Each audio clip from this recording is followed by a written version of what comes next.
خدا باپ اور بیٹے اور روح القدس کے نام سے آمین۔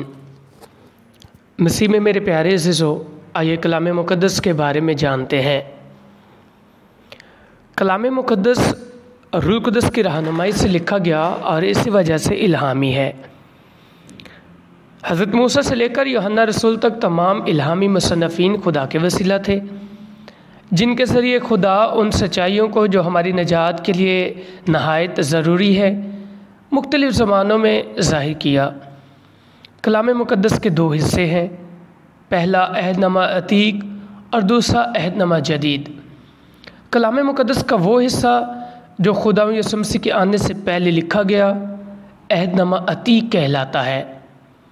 اس میں وہ عہد درج ہے جو خدا نے اپنے برگزیدہ لوگوں کے ساتھ کوہ سینا پر کیا تھا۔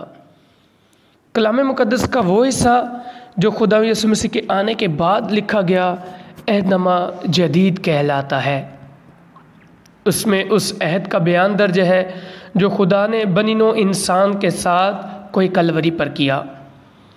اس سے یوں معلوم ہوتا ہے کہ خدا یسوع مسیح عہد نامہ عتیق اور عہد نامہ جدید دونوں کا مقصد اور مرکز ہے۔ عہد نامہ عتیق کی کتابوں میں وہ وعدے، نبوتیں، نشانات اور علامات درج ہیں جو خدا یسوع مسیح کے حق میں کی گئیں۔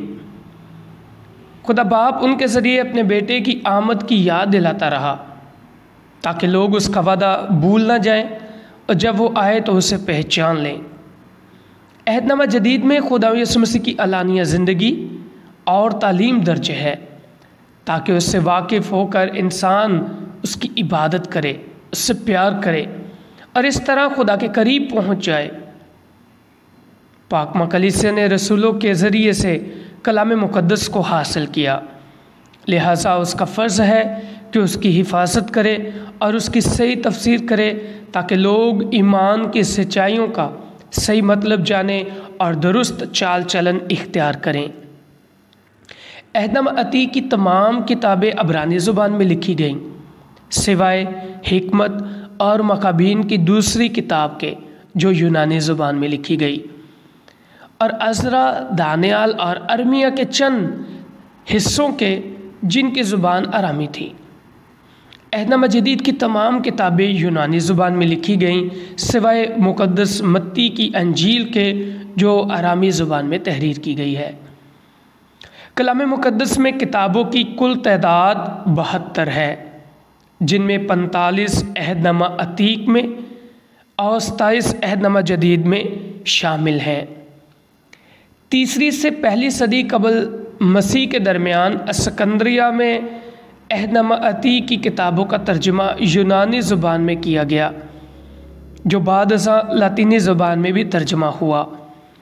مقدس جروم نے 380 اور 440 کے درمیان پاپا اعظم کے فرمان کے مطابق کلام مقدس کا مکمل ترجمہ لاطینی زبان میں کیا۔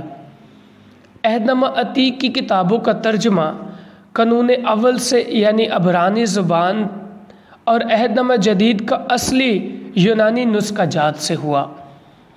یہ ترجمہ لاطینی ویلگیٹ کے نام سے مشہور ہے اور اس کا استعمال کلیسیا میں رفتہ رفتہ عام ہو گیا۔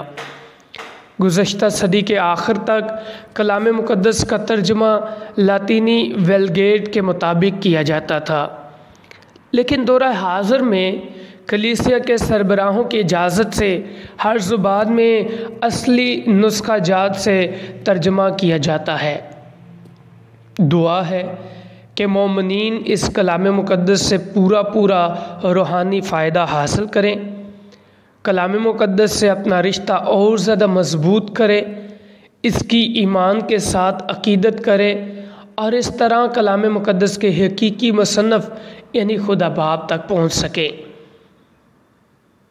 آئیے کلام مقدس سے اپنی عقیدت کو ظاہر کریں، اپنے گھروں میں کلام مقدس کو ترجیح دیں، آپ خود پڑھیں، اپنے بچوں کو کلام مقدس کے بارے میں تعلیم دیں تاکہ ہمارے بچے زیادہ سے زیادہ کلام مقدس سے واقف ہوں، کلام مقدس کو جانیں، کلام مقدس کی تمام حقیقتوں کو اپنائیں اور اس پر اپنی زندگی کو نچھاور کریں، اس کے مطابق چلنے والے ہوں اور خدا باب سے برکات اور فضائل حاصل کریں۔